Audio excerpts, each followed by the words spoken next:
This is a pseudo-documentary horror film so terrifying that even ghosts would be afraid to watch it. It's an even scarier zombie movie than Wreck. Released in 2008, it's called Quarantine, the American version of Wreck. The story starts with Angela, a host of a late-night TV show. That night, her team goes to a fire station to interview the firefighters on the night shift. Although it's Angela's first time on camera, she quickly bonds with the firefighters, thanks to her cheerful personality. She originally thought it would be just another typical night, but the peace is suddenly broken by a loud alarm.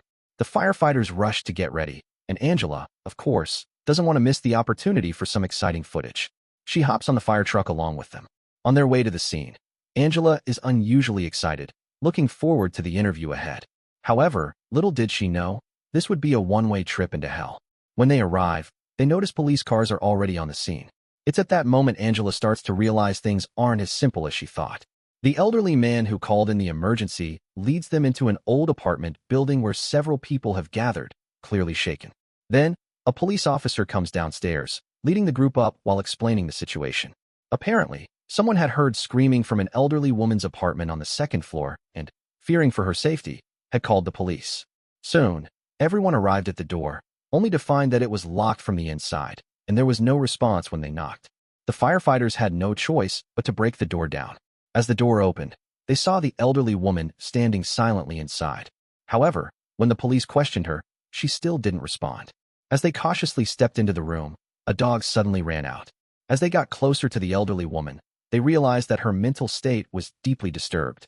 She was covered in blood and making strange noises from her mouth. In order to get a clearer shot, the cameraman decided to turn on the lights without permission. However, this action triggered the elderly woman to suddenly go into a frenzy. With a twisted expression, she lunged at one of the police officers. The others quickly rushed to stop her, but she bit down hard on the officer's neck. The unexpected situation shocked everyone. They immediately subdued the elderly woman and rushed the injured officer downstairs. They left one firefighter behind to guard the woman. However, the next turn of events was beyond their wildest imagination. The front door of the building had somehow been locked from the outside, and none of their calls for help were answered. Neither the police nor the firefighters knew what was going on. Just as everyone stood around in confusion, a voice suddenly came through a loudspeaker from outside. The announcement stated that the entire building had been sealed off, and no one was allowed to leave. It also mentioned that things would be over soon, but didn't specify why. Hearing this, the residents of the apartment grew even more anxious and fearful. The situation for the police officer was also dire, with his life hanging by a thread. However, the crisis didn't end there. Suddenly, there was a loud crash, and the firefighter who had been upstairs fell down. Two of them rushed over and discovered that he was still barely alive. The police and firefighters immediately decided to head upstairs to investigate, cautioning everyone else to stay behind. But Angela and the cameraman, determined to capture the action, quietly followed them. They reached the elderly woman's door, but didn't see the police or firefighters. Instead, they could only hear strange noises coming from inside. The cameraman decided to go in and check, but suddenly, a woman screamed and ran out, crashing heavily to the ground. The firefighters and police, alerted by the noise, rushed over, but the woman was already lifeless. At that moment, the elderly woman suddenly appeared ahead of them, her eyes fixed on Angela and the cameraman. The blood on her clothes clearly indicated that the fallen firefighter and the woman who had just died were both victims of her attack. The police warned the elderly woman to raise her hands and stay where she was, but she completely ignored the advice. In the next moment, she lunged at them, snarling and vicious. With no other choice, the police emptied their clip and shot her dead on the spot. The situation had spiraled out of control in ways no one had anticipated. Angela stood frozen, struggling to process what had just happened, and all of it was captured on camera. For safety reasons, the firefighters began to clear the building, instructing all the residents to gather in the lobby on the ground floor. However, when they reached a room on the fourth floor, they found another woman acting strangely. She was sitting quietly on the couch, staring at a blank TV screen. Despite the firefighters' calls, she didn't respond at all. Two firefighters had no choice but to forcibly escort her downstairs, completely unaware of the fact that she was frothing at the mouth and coughing uncontrollably. As they reached the first floor, a resident who was a veterinarian informed them that the two injured people could no longer be delayed. They needed urgent medical attention. In the face of this emergency, the firefighters decided to defy orders and attempted to sneak out through the back door. However, they were met with a surprise. The back door had already been sealed tight. and a group of heavily armed soldiers was keeping watch. The soldiers quickly barricaded all the doors and windows, then shouted into the apartment, saying they suspected a biochemical viral outbreak. They told everyone that specialized personnel would be entering the building to investigate, and until then, no one was allowed to leave. Anyone who attempted to do so would be held responsible for the consequences. It wasn't until then that everyone started to understand the situation and realized they were trapped in the apartment building. With no other options, they had no choice but to return to the lobby. Some tried to make phone calls, but soon discovered there was no signal. To their shock, even the apartment's communication network had been cut off, leaving them completely isolated from the outside world. At this point, it seemed like the only thing they could do was wait. Meanwhile, the veterinarian was busy tending to the injured police officer's wounds, still unable to believe that an elderly woman had caused so much damage, enough to injure two grown men so severely. On the other side of the lobby, Angela was interviewing some of the other residents, trying to learn more about their family situations. Just as she was speaking with a middle-aged couple, a sudden scream echoed through the room. Everyone turned to see something that left them almost speechless. The severely injured firefighter was stumbling into the lobby, dragging his severed left foot behind him. He was frothing at the mouth, baring his teeth, and seemed completely unaware of the pain. The police and firefighters rushed over to him, and the veterinarian immediately administered a sedative, helping him back to his room. However, the veterinarian soon noticed something strange. The injured police officers, firefighters, and even the sick woman who had been coughing nonstop all began to exhibit similar symptoms. Their tear ducts and salivary glands were continuously secreting fluids. Their bodies were burning with fever, and they struggled to speak or swallow. At the same time, they were showing clear signs of paralysis and mental disorientation. While the veterinarian wasn't entirely sure, he realized that these symptoms closely resembled rabies. Normally, rabies has an incubation period of several months, but the speed at which these symptoms were progressing was far too rapid. He couldn't confirm if it was rabies, but he could tell that a disease very similar to it had broken out in the apartment. Hearing this, the others started to get restless. Given the risk of infection, they should have returned to their rooms to isolate themselves, not stayed in the lobby where the chances of getting infected were higher. However, one man ignored everyone's advice and took the elevator upstairs. The middle-aged couple decided to return to their room to check the news on the television for updates about the situation. Angela had the same idea and decided to go upstairs with them. But just as they reached the second floor, they were stopped by the dog that had run out of the elderly woman's apartment. The dog was barking loudly, looking extremely aggressive, and drooling uncontrollably. Clearly, this dog had also been infected by some sort of disease. Right at that moment, the man who had taken the elevator stepped out. The rabid dog saw him and immediately lunged. Panicking, the man scrambled back into the elevator, trying to shut the doors, but just as they were closing, the dog pounced on him, tearing into him violently. Without any weapons or tools, the others didn't dare intervene. They had no choice but to run back to their rooms and hope to catch some updates from the news. Sure enough, the TV was covering the incident, but what shocked them even more were the blatant lies being told on camera. The police claimed that all the residents had already been safely evacuated. But just as those words were spoken, the screen suddenly went black. The power had been cut. The apartment was plunged into darkness. And then, out of nowhere, a woman came charging from the shadows, her face twisted and grotesque as she screamed and lunged at Angela. She was clearly infected. In that crucial moment, the cameraman didn't hesitate. He smashed his camera straight into the woman, finally taking her down. After that terrifying encounter, no one dared to act on their own again. Everyone gathered together, too scared to split up. Meanwhile, the police delivered what they called good news. The CDC would be sending in a team soon to conduct tests. Anyone who showed no signs of infection would be cleared to leave the building safely. Sure enough, not long after, the door was opened, and two personnel in protective suits walked in. However, instead of checking everyone, they went straight to the infected person's room. The photographer quietly captured the whole thing. First, they injected the infected person with a sedative, and then they used a drill to bore into the person's brain, seemingly intending to extract brain tissue for research.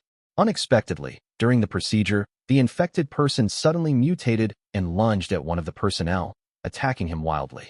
The three of them panicked and quickly ran out of the room. The veterinarian was a second too slow and got locked in the room by the other personnel. The firefighter urgently asked him to open the door and let him out, but the personnel told them he had already been bitten. The veterinarian desperately banged on the door, shouting that he hadn't been bitten, but the personnel remained unmoved. Even though he knew he might have made a mistake, he wasn't willing to take the risk. Just as the standoff continued, A heartbreaking scream suddenly echoed from the room. Now, the veterinarian was really beyond help. It was clear that the place was no longer safe. With the door about to be broken down, everyone quickly ran back to the lobby. Fortunately, there was a rolling shutter door in the lobby that could temporarily block the attacks from outside. The actions of the quarantine personnel completely enraged everyone. Under intense questioning, he was forced to reveal the truth. It turned out that just yesterday, the Disease Control Center received a call from a veterinary clinic. The doctor told them that they had examined a sick dog and found that it had a disease they had never seen before. Soon after, the dog began attacking other animals. Within just an hour, all the pets it attacked were infected and displayed extreme aggression. Based on the information from the dog's collar, they pinpointed this apartment building. When Angela heard the dog's name, she immediately turned her attention to a mother and daughter. Earlier, during an interview with the little girl, she had heard her say that her family's dog was named that. And now, the little girl was also sick, so everyone had to suspect she had already been infected. Upon hearing this, the mother tried to argue, insisting that while the dog was indeed theirs, her daughter only had a mild cold and nothing serious. However, when the quarantine personnel insisted on checking the little girl, the mother became very resistant. Just then, out of nowhere, the little girl suddenly mutated and viciously bit her mother.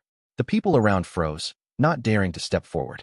All they could do was watch as the little girl finished biting her mother and then ran upstairs. The injured mother stood at the top of the stairs, trying to stop everyone from chasing after her daughter. Even though her daughter had turned into this, the mother still wanted to protect her. However, since the woman had already been infected, a few of the others had no choice but to handcuff her to the banister. Then, the police team quickly rushed upstairs, ready to capture the little girl. They cautiously entered the old woman's room, and after searching for a while, they finally found the little girl in the wardrobe. Seeing her standing there so calmly, the police momentarily let their guard down. But suddenly, the little girl attacked, jumping on one of the officers and biting him wildly.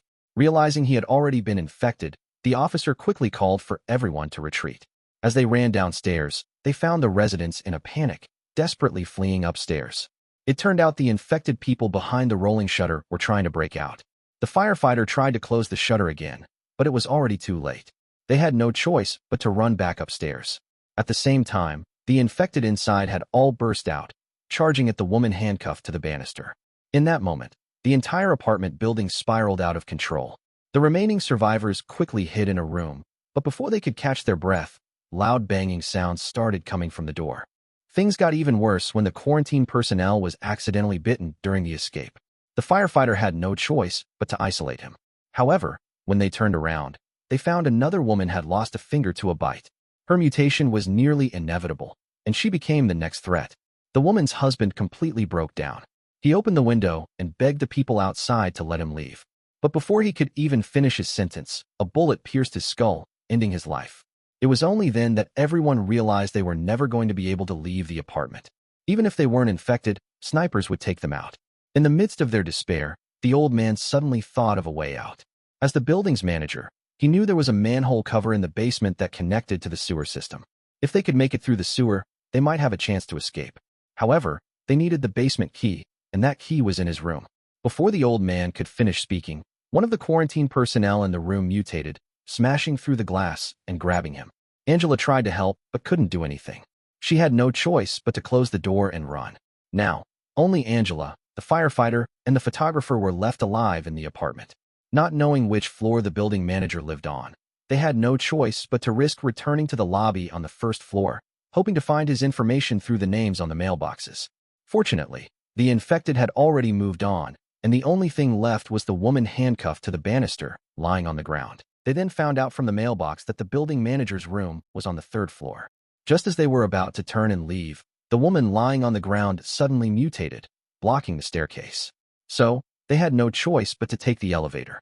Although the apartment was without power, elevators usually have backup generators. However, when they opened the elevator door, they discovered that the rabid dog was still inside.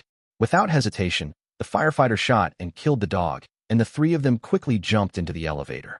Inside the elevator, they saw the man from earlier. He had been torn apart by the dog, but strangely, he showed no signs of mutation. Just as the elevator doors were about to close, an infected person suddenly lunged at them.